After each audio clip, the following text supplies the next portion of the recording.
guys, it's Izzy here, and today I'm going to be doing my November book haul, showing you all the books that I got in the month of November. There is 20 of them, subscription boxes, book outlet, gifts, and just, I have a problem.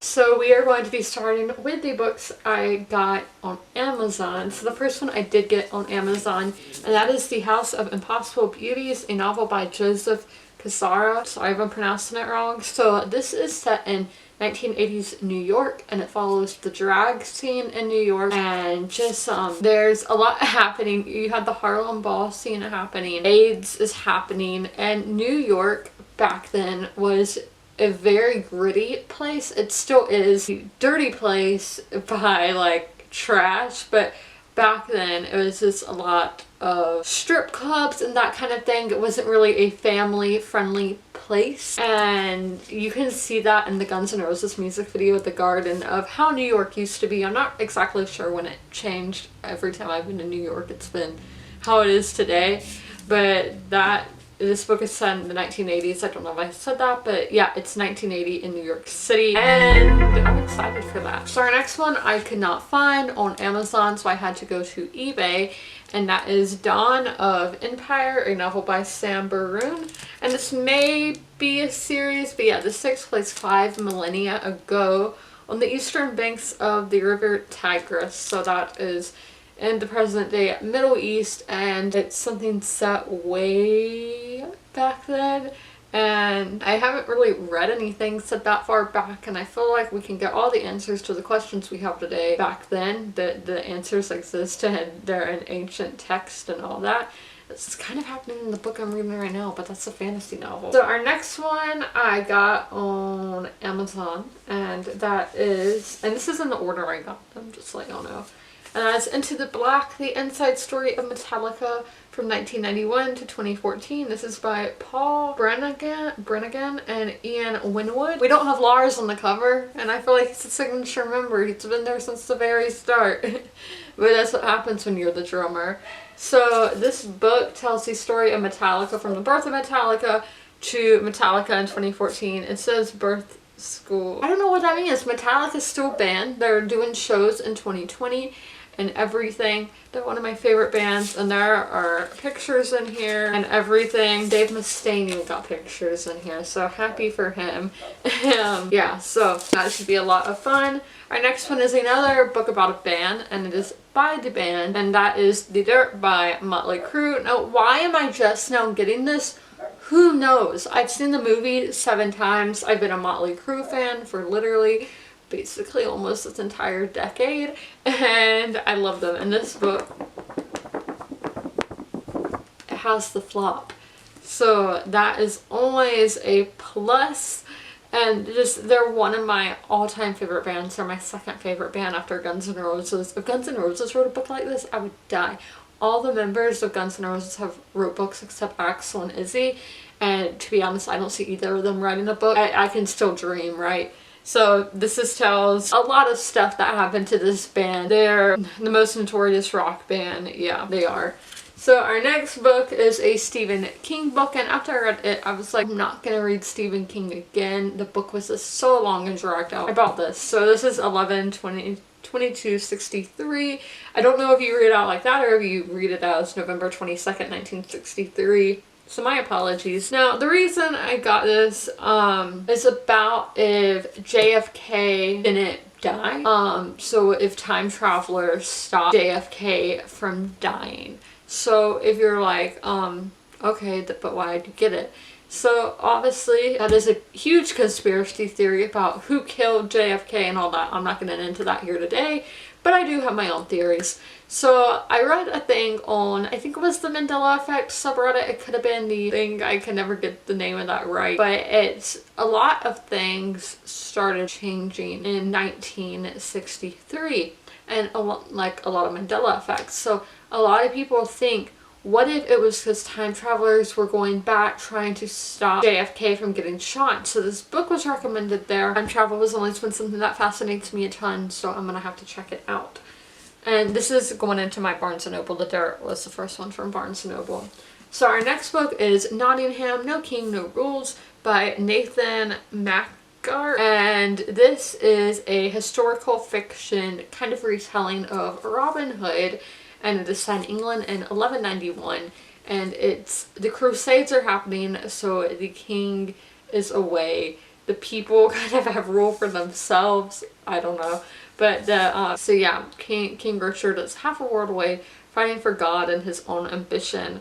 So just tons of anarchy and all is happening in England while the king is away, because again, this is when it was an absolute monarchy.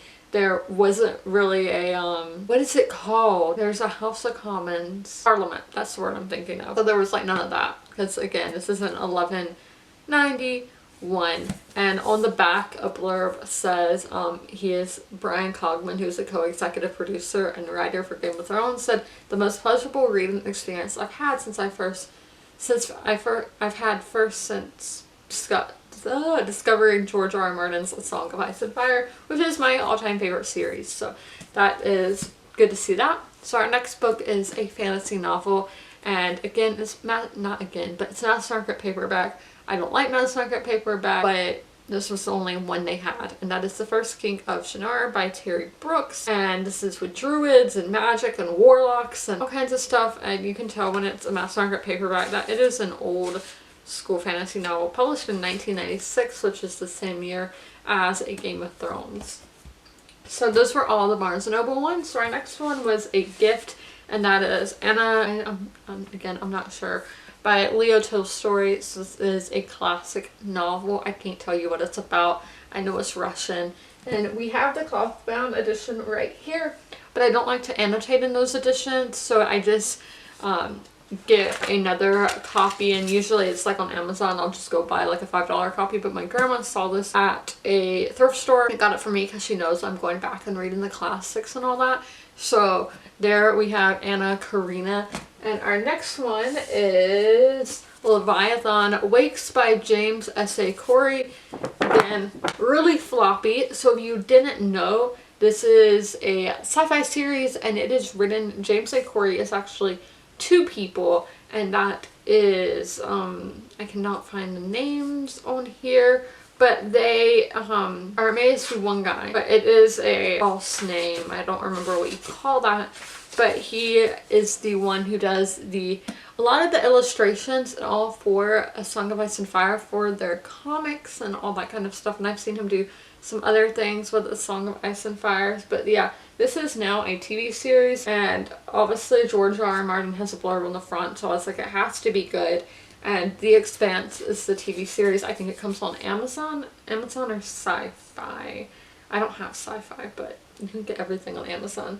But yeah, so he says interplanetary adventure, the way it ought to be written, and then on the back as well, he said a kick-ass space opera, so that all sounds good coming from George himself. So moving to my book of the month subscription choices for November, the first one is a fantasy novel, and it says For Men to Rise, Heroes Must Fall, Fate of the Fallen by Kel Cade. So this is an adult fantasy novel, and it's actually pretty short. I mean, I'm reading Priory of the Orange Tree right now, which is a good 800 pages, and I'm only like 45% of the way into it, so that is nice to see a short one. Our next one is one of BookTube's current favorites, and that is Ninth House by Leigh Bardugo. Now, I have not read anything by Leigh Bardugo. I have Shadow and Bone back there somewhere, and maybe on my other shelf, but I do have it on a bookshelf somewhere, but I have never read a Leigh Bardugo book. But one of the characters in this book is named Darlington, and if you didn't know, I am from South Carolina, in the Darlington area, so I was just like, I wonder if Leigh Bardugo knew about the Darlington NASCAR track, or if she knows about Darlington, South Carolina.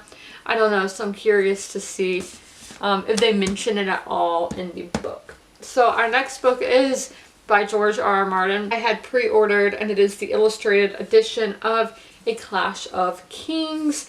The illustrations in these editions are so beautiful, and I am so excited to have this. Yeah, some of these drawings, it's Game of Thrones, but yes, so I had the first one, so obviously I did have to pre-order the second one, and they're just such beautiful additions.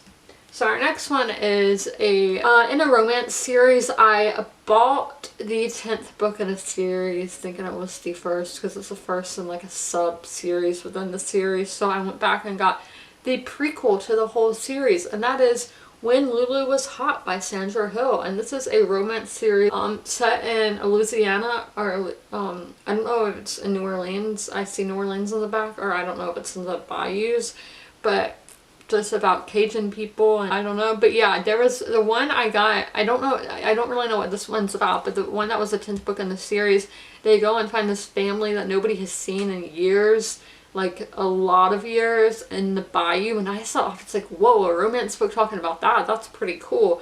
And then I was like, oh, it's the 10th book in the series, what am I supposed to do? So I went back and got that. So our next one was a pre-order as well, and that is Glow for Sister Primas. Glow is my current favorite TV show. I'm loving it, the 80s aesthetic, and just the art in this comic is so cool, and just, yeah, cool. And this is a comic of the TV show. I don't think it is exactly what happens on the TV show, but it's the same characters and all, so that should be a lot of fun to read. Our next book is a sequel to a book that I gave a 4 out of 5 stars this year, and that is Girls of Storm and Shadow by Natasha Nguyen. And yeah, it's a sequel, so I can't say much about it, but the first book was one of my favorite books this year that I read. So then we have one from a subscription box, and that is from LitJoy, and it is Winterwood by Shay Earnshaw. So they sent me this cover, and then the cover already on the book. When with LitJoy, they used to put the drawing cover inside, and now I'm like, I don't know, because I'm not gonna throw this cover out because I think this cover is very beautiful. And then they have this cover, so I just put it on top, and I mean, it makes it look kind of chunky, and I don't really like that, but I didn't know what to do with it, so it's just on there. And the camera battery died, so I'm sorry if it cut me off in the middle of talking about a book or anything like that, but the angle changed. I didn't come prepared, I'm sorry. So we're going into our final 3 books now, which all came from Book Outlet. I think I got all 3 of these books for like $12, and 2 of them are hardbacks. So if I went to Barnes & Noble, this would probably be a good $50. So our first one is a middle grade novel, and that is Song for a While by Lynn Kelly. So this is about a girl who is deaf. So she's the only deaf person in her school, and she knows about the struggles of having really no one understand her. And she learns about this well who no like other wells or something have been able to communicate with, and she feels like she can really relate to this well. And so yeah, it's something about that. Cool. So our next book is a nonfiction, and that is Hadrian's Wall by Adrian Goldsworthy. Look how short it is. It's less than 200 pages, but this tells a brief history of Hadrian's Wall, which inspired the wall in A Song of Ice and Fire. This was basically the end of the Roman Empire. It cut off between like England and Scotland. So the Scots on the other side were just seen as crazy people, how in The Song of Ice and Fire the wildlings are seen. And some English people may think the Scottish are still like that. Love my Scottish ancestry. This wall it's said to be like the biggest thing left from an artifact from the Roman era, because it does span like the whole of England basically, and England's not that big, but still, and it's not 700 feet like the wall in A Song of Ice and Fire, but still it's pretty massive. So our last book in this haul is The Lost City of Z by David Gran, and this is a tale of a deadly obsession in the Amazon, and this is now a major motion picture. Now I have not seen the movie. I don't watch movies till after I read the books. But this is in the 1925, a man goes into the Amazon, Percy Fawcett, he's a British explorer, and he never comes back. Nobody knows what happened to him, and this is just about his quest was, what he was trying to do, and what could have possibly happened to Percy Fawcett. Nobody knows, so your guess is as best as David Gran's. But I hope you guys enjoyed this video, and as always, comment, rate, and subscribe. Bye guys!